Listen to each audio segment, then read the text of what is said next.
Yeah. There's something to be said. Inbound is a glorious thing. Once leads are flowing in, excellent. They close so easy. They're beautiful to deal with. But there's something to be said for saying, I want this many deals this month and going out and getting it via cold. So Exactly. Absolutely. So walk me through a typical, like your cold calling process. How do you develop your list? How do you script? Do you script? Is it kind of, you're just, charismatic enough that you kind of wing it? Give me a little context as to what that's like. For sure. So as far as, gathering the list or the people that I'd be reaching out to, there's several tools out there. I really like some of the B2B tools. My favorite tool out there for anybody out there listening, looking for a way to generate leads or whatever. I really, really like a tool called leadfuse.com. Okay. They'll give you 25 leads for free on their website, so you can kind of play with the tool. What I can do for you, Ed, is shoot you a special link that I have that actually doubles those leads. Be helpful for your audience. They would end up getting 50 leads. I'm an affiliate for them, no big deal. But it's personally my favorite tool because you can get really granular on who you're reaching out to, so on and so forth. So that's what I like to use. And then as far as actually delivering the dialogue over the phone or whatever, when you're actually cold calling somebody, I have I guess a pretty unique approach insofar that I call it the five-step cold calling formula. Really, step one is pretty basic. I think everybody gets this automatically.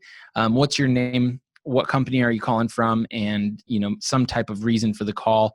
I usually skip that reason for the call. I really enjoy asking people right off that, hey, Ed, it's Jordan over here at Lead Revenue. Did I catch you at a halfway decent time? And more often than not, because you're not really asking somebody, is now a good time or is now a bad time, where they can either go yes or no and kind of totally like close the door on you. Right. We're always busy. Every cold call is just an interruption. So it's always a halfway decent time, or it's not a halfway decent time, which either way makes it a halfway decent time. So more often than not, I'm kind of going around having somebody tell me that they're not interested, they're too busy, call me back, whatever, blowing me off. So also sometimes, because it is kind of clever, people give you that little chuckle and they're like, yeah, I guess it's a halfway decent time. So from there, if I'm training or teaching somebody to duplicate this process, people that are listening will have to kind of do their own homework on this. But almost right off the get-go, step two of this cold calling formula is to kind of generate interest by asking what I call a pointed question. A pointed question from Jordan Stupar is going to be a question that has two different options at the end, which either way point back to me being the solution. So for instance, here doing what we do at Lead Revenue, my exact question would be, hey, Ed, do you currently have more attention right now on generating more leads and traffic to, say, for instance, your website? Or do you have more attention on actually converting the traffic that's currently coming to your website? So either way that you answer that question, I can say, well, that's exactly why I'm calling, and that's exactly what we do. Right. And then, step 3, 4, and 5 more or less could be condensed into one step. And that's just kind of generating additional interest by asking people how they're currently doing what they're doing. So if you tell me, yeah, I have more attention on driving more traffic, that's a great opportunity for me to say, awesome, how are you currently doing that? What do you like most about how you're currently doing that? What would you change about it if you possibly could? And it's usually through that series of questions where you start recognizing why you have a problem, how you have a problem, and how I might be able to actually solve it. So it's just a connection there of generating interest. And one of my also kind of favorite parts about asking this pointed question is that it allows me to illustrate or demonstrate that I have an understanding of your business and where your problems are without actually saying that, hey, you have an internet or a traffic problem on your website. So it also increases my altitude on the phone call because it insinuates that I know something about your business, rather than just saying, would you like more leads to your website? Which is one of those stupid questions, So that's kind of my approach. Okay. After doing it long enough, I do kind of wing it a little bit, but more or less that's the call. Got it. Okay. And how many calls? Not how many calls do you make per day, but how many calls per day would you be like if you didn't make that minimum number of calls, you'd be like, I'm an asshole. I'm not leaving the office today. Yeah. Is it 100? What's that minimum? Like, all right, I can go home and have a beer. I did my part. Yeah. I would. I mean, my rule of thumb really is 75 calls. Okay. I like, dialing through a CRM or something like that, or something that can help track how much talk time I have as well. Got it. I would much rather have 4 phone calls and 5 hours of, meaningful talk Sure. time. Yep. But just we're dialing, we're doing this thing today. 75 is kind of that bare minimum number where, like, if I didn't put up 75 calls, like, What are you yeah, doing? I Right. feel like an idiot. Right. Got it. Got it. Okay. Out of those 75, how many are you looking to get into an appointment? So I mean, generally just for easy math, I would say for every 100 calls I make, I'm setting anywhere between, 3, maybe 4 appointments, Okay. just on average. And from there, you can really bank on 50% of demos scheduled to actually Yep. show. Sure. Yeah. And then from there, my closing rate is somewhere between 40-50% of, demos that actually show. So, Okay. yeah, when I'm looking to, generate income and close sales, I can basically reverse engineer all of that back to maybe not 75 phone calls. Maybe I need to make 125 every day. So, Right. I think that's something that salespeople just don't do very often, is look at their numbers Good math. and Yep. then reverse engineer what their work ethic should actually look like. Right. That's a good point. Um, Talk to me about the types of businesses that you're calling into right now. Are you calling the C-suite, a director of marketing? Are you hitting gatekeepers? Give me a little bit idea of who, just give me the lowdown of what your calling is like. Yeah. So I reach out to everybody and anybody that I believe has either a bunch of influence in getting a deal done, or the person that actually has the checkbook and the ability to sign a contract. So more often than not, I am reaching out to C-suites, business owners, decision makers. Of course, that comes along with getting through gatekeepers, of course, if you're cold calling. So yes, I have to deal with that every day. Yeah. I think a lot of people don't like dealing with gatekeepers. I'm not the biggest fan of it. It's not like I sit here and get enjoyment from having to deal with Susie, the gatekeeper, but Right. there's no silver bullet to getting past the gatekeeper outside of the fact that the only thing you can really do is just be friends with them. Right. I know that, if somebody's looking to contact, my dad, like, I'm a little protective of that. And it's kind of my job to make sure that if you're trying to, Right. reach out to my dad, that, when he does decide to spend time with you, that it's the right opportunity. And so the best thing that you can possibly do is become friends with me, so that I can say, oh yeah, here's my dad, or, I'll finally let you through. So, instead of asking for John, ask the gatekeeper, how their day is. Ask them how it's what it's like working for John, so that you can start getting a little dialogue and start kind of nurturing a relationship with the gatekeeper, because sooner or later, gatekeeper is going to let you through.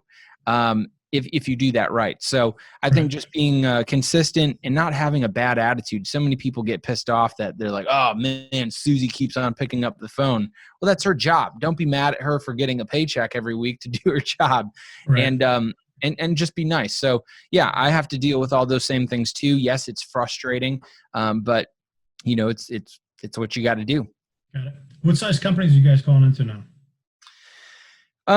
It varies because we work with so many different industries. Last week we signed on a law firm, we signed on a pavement contractor, we signed on another immigration firm. So, I mean, we're all over the place.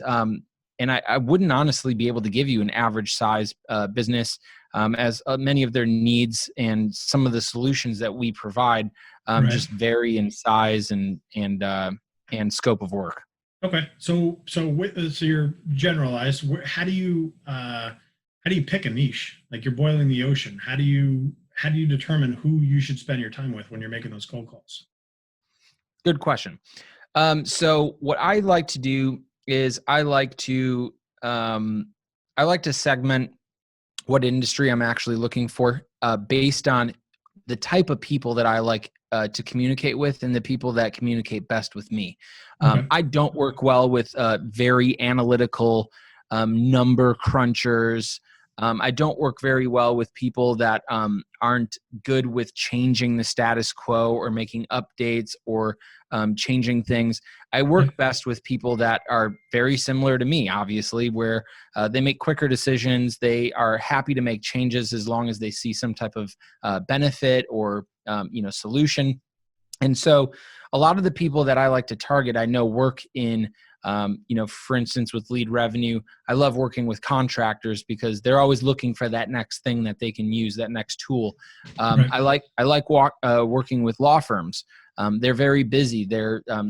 Most of what they do is very analytical. However, usually they're pretty casual, normal people.